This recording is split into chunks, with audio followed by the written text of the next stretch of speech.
It's the ML Sports Platter all over the major platforms. Make sure you subscribe to @ML Sports Platter on YouTube. We are brought to you by CH Insurance. They're in your corner. Make sure you sign up with CH Insurance for their personal and commercial insurance in 2025 and review your policy consistently. We brought on one of my favorites in the business, Pam Ward, ESPN broadcaster extraordinaire, and of course, covering the WNBA, women's college hoops, and a heck of a lot more. And we'll get to the more important topic later, and that's dogs. But Pam, Yes. how are you? I'm doing all right. How are you doing? I'm great. Had a chance to work with you again in the Cuse for Notre Dame and Syracuse. Had a blast with you and the crew. And I want to start with just the state of women's basketball. And we're coming off of Caitlin Clark at Iowa. She's in the WNBA now. She's changed so many things, and we've seen so many amazing players through the years.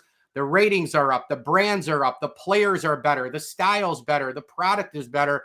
The state of women's basketball, did I leave anything out? I mean, this is as good as it's ever been, right? We right now. I hope we're not at the apex, but we're certainly trending in the right direction. And as you know, man, it's been a meteoric rise just in the last couple of years. And Caitlin Clark is certainly, she's not the only reason, but she certainly was like the spark that got it all started. And we've seen across, and there was all this apocalyptic talk, she's not at Iowa anymore. Nobody's going to watch college women's basketball. And that has proven to not be true. Obviously, when she plays, her numbers now with the Indiana Fever are huge, but just her playing and the attention around it got people's eyes on it. And they have discovered that it's a great game. And there are so many terrific athletes that they hadn't heard of before. And now they're following them. Brianna Stewart has been one of the players the last several years, and she played hoops in high school about 6 minutes away from where I'm sitting at CNS. And I've just been in awe of Bri and what she's been able to do and accomplish, through the years, starting with Gatorade Player of the Year and her dominance in high school up all the way through UConn. And now as a professional, just a surefire, walk into the Hall of Fame type player. What have you been impressed with the most when Bri Stewart's career is taken into consideration, Pam Ward? I think with Stewie, I mean, it's just her consistency and the way she came back from her the injury, the Achilles injury, and everything that she's done. And she's one of the, you guys probably know her really well there in Syracuse. She's like just a delightful person. Yeah. She's a hard worker, and I'm just really glad she was able to come back to the Liberty and get them that title, even though that championship game was a mess towards the end of it, especially. But I'm just impressed with her overall as a human being. And she's, at her height, her length, and she's an example of what we talked about with women's basketball getting so good so quickly. She's 6'4" and yet has guard skills, can bring the ball up by herself, can do so many things. But all that being said, as great as she is as a player, I'm just really impressed with her as a really just cool person.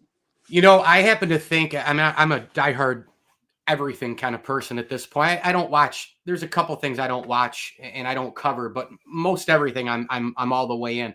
I happen to think that hockey is the best product in sports. The size, speed, skill, the youth. I'll watch any game that's on. Connor McDavid blows my mind. All these guys. And I think of hockey right now, they're on a heater like women's basketball is. You have Caitlin Clark and Connor McDavid. And so when you get that player that makes somebody go, I'll just flip this on, and then they start discovering other things, right, and it's layered. Women's basketball seems to be in that spot as well, where there's the new fan that's coming in, and you have the diehard, and you have all the ladies who like it anyway. Do you see the audience as that blend now, where you're getting the new, you've had the old, there's the in-between diehard? What's the audience look like if you take the pie of 100%, Pam? Yeah, well, first off, I absolutely 100% agree with you about hockey. I'm a dual citizen with Canada and grew up as a Montreal Canadiens fan, and I just love it. And I'm with you. If Connor McDavid is playing pond hockey or street hockey, I'm watching. Yeah, you stop. I love the guy, and another really interesting, cool individual. Women's basketball, I know ESPN would always do market surveys, and we would skew towards older men. Actually watched women's basketball a lot, and that was not necessarily the majority, but the plurality of our audience. But what we have seen in the last couple of years, and it's dictated by what you see in the stands. It used to be older fans and with kids, or families with kids, younger families with kids. And now when you look at the audiences and the research that we're doing, it's pretty much going all the way across the demographic board, which is really cool. I did some softball. I do softball in the spring, and I was doing, I swear to God, wherever I was doing a game, and the ACC tournament was at Duke, every day I would see different men with Caitlin Clark shirts on, Yeah. and it just warmed my heart, you know. And I think that's something that we are seeing, as you mentioned. It's just it's going now across the demographics, and that's obviously very healthy, and we're getting new fans, and it's in a lot of men who used to, demographically didn't watch the younger men, and now they're getting into it. ESPN's Pam Ward with us, brought to you by CH Insurance. Saw you at the Dome. Notre Dame Q. Hidalgo is an unbelievable player for Notre Dame. They're really good. You've got UConn, some of the old staples, some new staples, and probably a little bit of, we're inching towards parity off and on every couple of years as well. How do you see this year playing out in women's college basketball? And what we just talked about is true again this year. The game is so good, so balanced. And man, every time you flip it on, it seems like the last 4 to 6 minutes are must watch, Pam. Yeah, I agree. I think Hannah Hidalgo is right up there with Paige Beckers for National Player of the Year. For sure. Remarkable. And she's only a sophomore. That's like blow your mind talent. She's little, and I think she's listed at 5'8", which might be a little generous. But yeah, I think the tournament's going to be amazing. UCLA right now, number one. They have Corey Close has done a great job. Lauren Betts is one of their stars. I think it's going to be a very exciting tournament. Notre Dame isn't even healthy yet, by the way. They still have Maddie Westfeld, who they're hoping to get back once the calendar turns. But they're talk about must-watch TV with Sonia Citron and Olivia Miles along with Hannah. They're, I think, the most exciting team to watch. But UConn, always good. Sarah Strong is a freshman. I don't know if you remember Allison Feaster. She played at Harvard in the late 90s, leading scorer in the country. And in 1998, they upset Stanford. Harvard was a 16 seed. Stanford was a 1. And that's the biggest upset in NCAA tournament history. The seedings were terrible because Stanford was down 2 starters with injuries. But anyway, so this is Allison Feaster's kid, who's only a freshman, who's going to be great. Wow. So I don't know. I think I'm really looking forward to the tournament. And there are, some teams right up there. Notre Dame, the only team in the country that they've beaten 3 top 5 teams this year. Yeah. And they're, as you saw against Syracuse, that they're just so much fun to watch. They've got a little Scotty Scheffler in them in terms of, the first couple quarters, you were like, they're good, but like, are they coming? And then all of a sudden, you can play a B game. You open up the door a little bit. Nope. Wham. The door shuts and they win by, I don't know what it was, 18, 20 points. I can't even remember. But that's kind of the Scotty Scheffler thing, the old Tiger thing too, where like you get a little bit of the B game, you get a little opening, and then if you don't take advantage, you're done. Yeah, they came out of the dressing room in the third quarter and then they just put on a show. Yep. Yeah, no doubt. They're a great, great team. ESPN's Pam Ward with us, brought to you by CH Insurance. Couple more for you, Pam. When did you decide that broadcasting was it for you? When did you say, that's what I'm doing? Really, really, really young. And I'm not really, really, really young right now, or any semblance of young.